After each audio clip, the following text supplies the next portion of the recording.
हर हर Mahadev. Happy Navratri, happy Durga Puja to all of you and जय माता दी। और आज का रिएक्शन है किस पे? निरहुआ जी। निरहुआ जी का हमने ऑलरेडी एक पॉडकास्ट किया था आरजे रौनक के साथ, हमारे बउआ जी। तो भाई पहले मैं बता देता हूँ कि हमारे रिएक्शन देखने से पहले जो ये पॉडकास्ट है ये आप देख लो, क्योंकि बहुत अच्छा पॉडकास्ट है। दूसरी वाली बात, रौनक मजेदार बंदा है भाई। हाँ। जैसे वो हंसाता है और वैसे ही ह्यूमर के साथ चीजें क्वेश्चंस भी पूछता है, बातें निकलवाता है क्या नहीं है, जो उनके मन में होता है वो उनके फेस पे होता है। तो भाई इनके चैनल भी सब्सक्राइब कर लेना, सब्सक्राइब करिए। हाँ, तो और हमारा चैनल भी सब्सक्राइब करिए।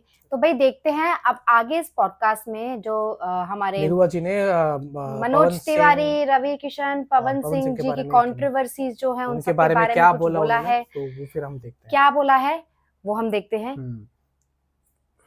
दिन इसके बारे में बात करते हैं, शुरू करते हैं। Let's go.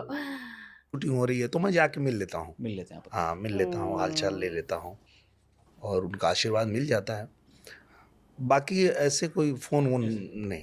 पर अगर मैं भोजपुरी सिनेमा के स्टार्स की बात करूं, बड़े आर्टिस्ट की बात करूं, रवि किशन जी हो, मनोज तिवारी जी हो, आप लोगों का कोई व्हाट्सएप ग्रुप बना हुआ है? व्हाट्सएप ग्रुप की ज़रूरत नहीं है, बस एक कॉल की ज़रूरत है। चाहे मनोज भैया हो, रवि भैया हो, कभी भी कॉल करिए, तुरंत जवाब मिलता है, तुरंत। आपसे ज़्यादा कनेक्टेड कौन है, किससे आप ज़्यादा क्लोज? दोनों ही हाँ। और दोनों लोग ही मुझे बहुत प्यार करते हैं। तो जितने और हमने पॉडकास्ट किया हमेशा ये होता था कि तो अगर मैं सदन में भी हूँ, सबने बोला था कि मतलब तो सबसे ज्यादा अगर रवि भैया हैं तो उनके साथ मैं बैठा मिलूंगा, और अगर मनोज भैया है तो मैं उनके साथ बैठा मिलूंगा। क्या बात करते हैं जनरली आप लोग? हाँ, नॉर्मली यही सब बातें होती है कि और क्या किया जाए, कैसे किया जाए, और क्या चल रहा है, इसको और अच्छा कैसे करना है। जैसे हम लोग एक विषय पे बहुत बात करते हैं, भोजपुरी भाषा को मान्यता कैसे मिलेगी। अच्छा, इस विषय पे हम लोग काफ़ी काम किए, बहुत सारा हम लोगों ने साहित्य जुटाया और सारी चीज़ें हम लोगों ने कराया, और हम लोग उस पर काफ़ी प्रयासरत हैं कि वो हो जाए, संविधान में उसको मान्यता मिल जाए। क्योंकि आप देखिए कि फॉरेन कंट्री में जैसे नेपाल है जी, मॉरिशस है, वहाँ भोजपुरी को मान्यता है भाषा के रूप में, ठीक है, पर भारत में नहीं है। तो वो एक हमने मांग भी रखा था। मैं जब सांसद बना तो पहली जो मेरी मांग थी सदन में वो यही थी कि भोजपुरी को भाषा के रूप में मान्यता दिया जाए। और जो रिलेटिवली जो यंगर आर्टिस्ट हैं, पवन सिंह हो गए, खेसारी लाल हो गए, इनसे भी आपकी बात होती? उनसे रिलेटेड कंट्रोवर्सीज भी बहुत आती है। पवन सिंह अभी रिसेंटली बहुत ज़्यादा कंट्रोवर्सी में थे कि उनका बिहेवियर थोड़ा सही नहीं है। उनसे बात होती है तो मैं उनको बोलता रहता हूँ, टोकता रहता हूँ कि थोड़ा सोच समझ के चला करो। क्या जवाब होता है? बोलता, अरे भाई हम कुछ जानबूझ के ना करीला, पता न कहाँ से का उल्टा हो जाएगा, समझे में ना आवेला। तो एक चीज है पवन सिंह जी का कि वो बहुत रियल आदमी है, बनावटी नहीं है। जो है वो है, पर जो है वो बहुत लोगों को पसंद नहीं है। हाँ, ये बात अलग है कि भाई आप, ये इम्पोर्टेंट बात है। हाँ कि मतलब, पर वो वही है जो हाँ, मतलब रियलिटी उनकी वही है जो वो दिखते हैं। ऐसा अभी वो राइज एंड फॉल में दिख रहे हैं, तो वो जैसे वहां बात कर रहे हैं ना, बाहर भी वैसे ही बात करते हैं, वैसे ही। बात तक तो ठीक है, हाँ, उसके बाद हाँ वो ठीक नहीं है। और उसके लिए हम लोगों ने भी कहा कि अगर वो कलाकार के शरीर पे कुछ लगा भी होगा तो आप उसको पूछ के पहले फिर कहते कि ये हटा दूं, या किसी को बोल देना ये तुम कहाँ चीज को लेके हुआ था। बोले अब क्या करी भाई, गलती हो गई। तो उसके लिए उन्होंने माफी भी मांगा, हाँ कि वो गलती। तो आप लोग बात भोजपुरी में करते हैं? हाँ, भोजपुरी कैसे बताया? आउट ऑफ एकदम ऐसे ही कैसे जैसे बताया? आपसे बताया होता नहीं। देखा, मैं भोजपुरी आवेला, मराठी आवेला। अब आजमगढ़ से कनेक्शन बा तो भोजपुरी अइबे करी, में आप रहबे करे नहीं। हाँ जी, पहले बड़े वहाँ पे तो वहाँ। सो आई थिंक भाषा के बारे में एक जो चीज़ है वो आई थिंक आप लोग भी एज एन आर्टिस्ट एक्नॉलेज करते हैं कि जितनी ज़्यादा आए उतनी ज़्यादा अच्छी है। और जो नॉर्थ इंडिया के होते हैं, जो हम जैसे क्षेत्र से आते हैं, उनके लिए अगर आप मानिए जो दक्षिण भाषी अगर इस वीडियो को देख रहे हैं तो मुझे तो पछतावा होता है कि अगर वहाँ पे भी थोड़ा समय रहने को मिलता तो तेलुगु भी सीख लेते, तमिल भी सीख लेते। मैं तो थोड़ा सीख भी लिया था, अंदर के नमस्कारम, क्योंकि शूटिंग करने वहाँ जाते थे। हाँ, तो थोड़ा देखिए क्या है कि ये हर कोई मानता है कि आपको जितनी ज्यादा भाषाएं भाषाएं आएगी, आए उनके लिए वो आपके आपके लिए विकास अच्छा के ही लिए है। अच्छा Yes, है। As an exactly. आर्टिस्ट तो और भी अच्छा है। आपके तरक्की के लिए अच्छा है। आज ही मुझे अगर मराठी फिल्म मिल जाए तो सीखना ही पड़ेगा ना, बिल्कुल भी सीखना चाहे पड़ेगा। गुजराती फिल्म मिल जाए तो सीखना ही पड़ेगा। हम्म। तो कलाकार के लिए तो बहुत जरूरी है। जी। तो वो मुद्दा था ही नहीं, वो बहुत गंदी राजनीति है भैया, वो राजनीति है मुद्दा वो। वैसा नहीं था। यूपी को कहाँ देखते हैं आप अगले कुछ सालों के लिए? आपको क्या लगता है उत्तर प्रदेश कितना इम्पैक्ट डालेगा देश पे, और उत्तर प्रदेश के विकास को लेकर कौन सी ऐसी चीजें जो आपको लगता है अभी भी बाकी हैं, अच्छे से की जा सकती? हाँ, बहुत तेजी से विकास हो रहा ये है। बात तो और सही है। जो विजन प्रधानमंत्री जी का है जी। कि भारत को 2047 तक विकसित राष्ट्र बनाना है, उसमें मुझे लगता है कि सबसे बड़ा योगदान जो होगा वो उत्तर यूपी प्रदेश का का होगा। होगा। यस, क्योंकि उनके विजन पे जो हमारे योगी जी हैं वो पूरी तरह से मतलब पॉइंट टू पॉइंट वो काम करते हैं। वाह। जो भी मैं देखता हूँ, तो सच्चाई मैंने है। वाह। जितना देखा है, जो भी मोदी जी की योजना आती है, जो भी उनका विजन होता है, उस पे एकदम सीधा जो चलने वाला व्यक्ति मुझे दिखते हैं वो योगी जी योगी दिखते जी। हैं। वो हर चीज को लागू करते हैं और पूरी तरह से करते हैं। वाह। आज आप देखिए कि यूपी को उन्होंने एक्सप्रेसवे प्रदेश बना दिया है। यस, इतने ये एक्सप्रेसवे बना दिए हैं। सच बात है,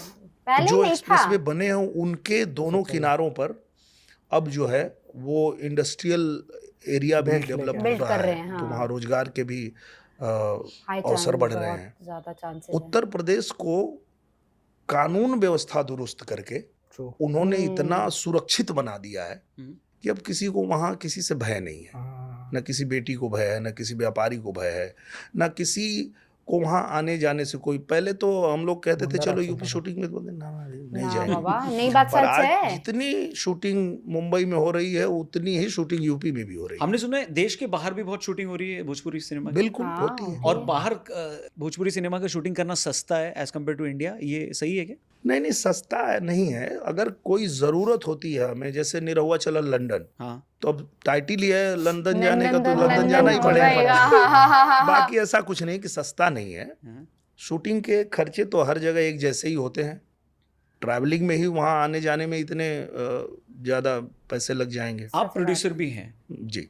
तो भोजपुरी सिनेमा के बिजनेस को अगर आप समझा पाएं हमारे दर्शकों के लिए, तो कैसे समझाएंगे कि जनरली एक अच्छी फिल्म बनाने के लिए कितना पैसा इन्वेस्ट किया जाता है, उसमें से ज़्यादातर पैसा किसको जाता है, आर्टिस्ट कितना अच्छा उनको पेमेंट मिलता है, और रिटर्न ऑन इन्वेस्टमेंट कितनी होती है? अगर आप ये थोड़ा संक्षेप में समझा। मैं जितना जानता हूँ, भोजपुरी फिल्म इंडस्ट्री वो इंडस्ट्री है जहाँ जब आप फिल्म बनाते हैं तो आपको इतनी सिक्योरिटी होती है कि आप जो पैसे लगा रहे हैं ये डूबेगा नहीं। ठीक है। उसका कारण क्या है कि जिस बजट में फिल्म बनती है उसकी रिकवरी आपको पता है कि आपको इस टेरिटरी से इतना पैसा आएगा, डिजिटल से इतना पैसा आएगा, हमारे सैटेलाइट से इतना पैसा आएगा।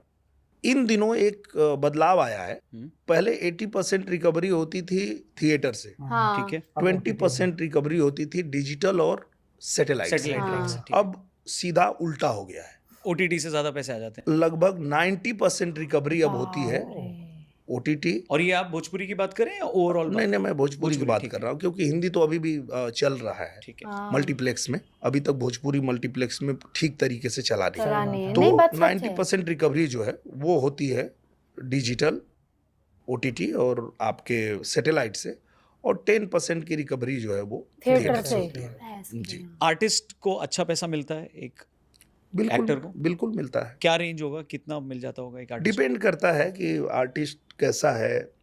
अगर टॉप 3-4 जो आर्टिस्ट हैं वो हैं तो आपके पूरे बजट का लगभग 20% उनको जाता है।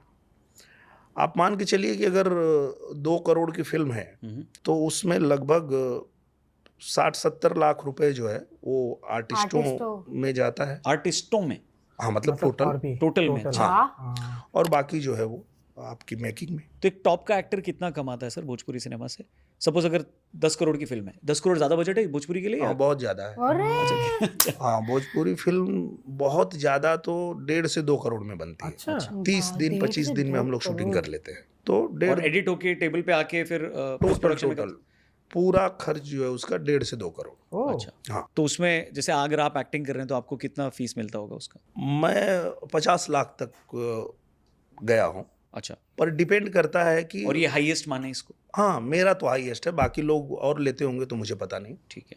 पर ये एक चीज़ और हम लोग ध्यान रखते हैं कि अगर कोई फिल्म ऐसी बन रही है हाँ, जिसमें ज़्यादा डेज शूट करने की आवश्यकता है, जैसे ओके। 25 दिन में नहीं बन के वो 40 दिन में बन रही है, तो हम अपनी फीस कम कर देते हैं अच्छा कि अच्छा। अब ये जब नंबर ऑफ डेज बढ़ गए शूटिंग के, तो मतलब खर्च वहाँ ज़्यादा लगने वाला है, तो हम कम कर लेते हैं। वाह adjust कर यार, देते हाँ, बहुत क्योंकि बड़ी वो बात फिर है। मेकिंग पे खर्च हो रहा है। हाँ। लेकिन मेकिंग पे खर्च नहीं करोगे तो फिर हम लेंगे, क्योंकि हमको मिलता है उतना, तो वो उस तरीके से होता है। तो अगर 2 करोड़ में फिल्म बनी है तो ये कितना कमा लेती है? डबल कमा लेती है, उससे ज्यादा कमा लेती है? डिपेंड करता है, जैसे मेरी बहुत सारी फिल्में हैं जो 300 मिलियन 400 मिलियन अब यूट्यूब पे चल रही है। तो जब थिएटर में थी और 2 करोड़ मान लीजिए बिहार से आ गया, वाह 50 लाख यूपी से आ गया, अच्छी बात है। पंजाब से आ गया, नेपाल से आ गया, बाकी जगहों से आ गया, वो सब आने के बाद अभी वो यूट्यूब पे भी 300-400 मिलियन लोग देख रहे हैं, तो वो आ रहा है, तो है वाह ऐसा। इस फिल्म के लिए आपने कितने पैसे लिए योगी जी की? अच्छा, मुझे याद भी नहीं है और मैंने कुछ ऐसा शर्त भी नहीं रखा था, अच्छा। क्योंकि जब मैं ये किताब पढ़ा था तो मुझे लगा था कि तब इस पढ़ना पे फिल्म पड़ेगा। बननी चाहिए शांतनु गुप्ता जी की बुक। जी। और जब ये फिल्म बनने लगी तो डायरेक्टर साहब ने जब मुझे कहा कि आप, मैं चाहता हूँ कि एक रोल करिए, तो मेरा ऐसा था कि मतलब योगी जी पे फिल्म बन रही है और मुझे रोल मिल रहा है। बहुत बड़ी बात है। बहुत मैंने बड़ी कहा आप बात जो है। बोलिए मैं करूँगा इसमें, बस वाह। कुछ भी करा लीजिए मुझसे, मैं तैयार हूँ। तो जो भी मिले होंगे मैं उतना, क्योंकि डायरेक्टली पैसे के बारे में मैंने बात नहीं किया था तो मुझे नहीं याद है, ठीक है। पर हाँ, पैसे के लिए मैंने ये फिल्म नहीं की। पर कुछ ऐसी फिल्में होंगी आपने करियर में सिर्फ पैसे के लिए ही की होंगी? आपने देखा नहीं होगा भाई जो भी है पैसा चाहिए कर लेता हूँ। वाह नहीं, वाह ऐसा वाह नहीं वाह करते। वाह वाह। ऐसा नहीं ऐसा करते? बिल्कुल क्या नहीं तो बात करते भाई है क्यों- भाई। इससे जो हम जहाँ तक ये बहुत हमने छोटा सा रिएक्शन दिया, वैसा हाँ। पूरा तो हमने नहीं दिया, बट जहाँ तक हम लोगों को पता चला है, पार्ट 1 में भी पता चला, सेकंड पार्ट में भी पता चला कि निरुआ जी एक बहुत ही डिग्निफाइड पर्सन है, कलाकार है, कलाकार है। पर्सन है, और yes। एग्जैक्टली मतलब जैसे वो बड़ों को रिस्पेक्ट कर रहे हैं, जैसे पवन सिंह और केसरी लाल को वो कह रहे हैं कि भाई तुम लोग गलती कर रहे हो, ये चीज ना करो, तो उनको चीजें समझ में आ रहा है कि यार एक जो होता है ना कि आप एक लेजेंडरी एक्टरों में से हाँ। वो एक है, और रिस्पेक्ट सबका करते हैं सबका और पूरी करते हैं। इंडस्ट्री को साथ में लेके चलते हाँ, हैं। बोले और ना, मुझे जहां तक हम लोगों को पता चले कि निरुआ जी एक ऐसे इंसान है जिनको सब लोग प्यार करते सब हैं, लोग प्यार करते चाहे वो मनोज तिवारी हो, चाहे पवन सिंह हो, चाहे केसरी लाल यादव हो, चाहे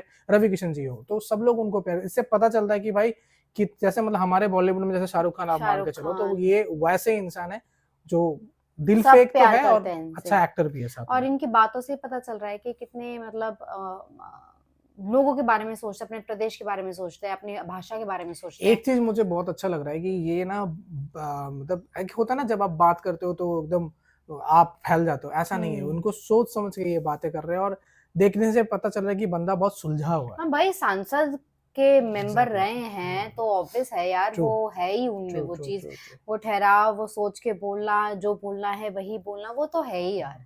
ये तो, और मुझे लगता है कलाकार को ऐसा होना भी चाहिए। तो चलो भाई, हमें तो बहुत अच्छा लगा। बहुत अच्छा लगा। और आरजे रौनक बहुत अच्छे आरजे हैं और बहुत ही अच्छी तरीके से मतलब सरकास्टिकली भी नहीं और मजाक में भी चीजें लोगों से पूछ बातें निकाल भी लेते हैं। बहुत अच्छे हैं यार, बहुत मुझे अच्छा, बहुत हाँ, अच्छा no लगता है doubt. इनका वो करना। मजा आया। आपको कैसा लगा, या फिर आपकी क्या राय है, या फिर आपकी कोई और सजेशन हो तो वो आप कमेंट सेक्शन पे ड्रॉप कर सकते या हैं। फिर आप हमें इंस्टाग्राम पे डीएम भी कर सकते हो। And please subscribe the channel. हम मिलेंगे अगले वीडियो में। Tata, bye bye.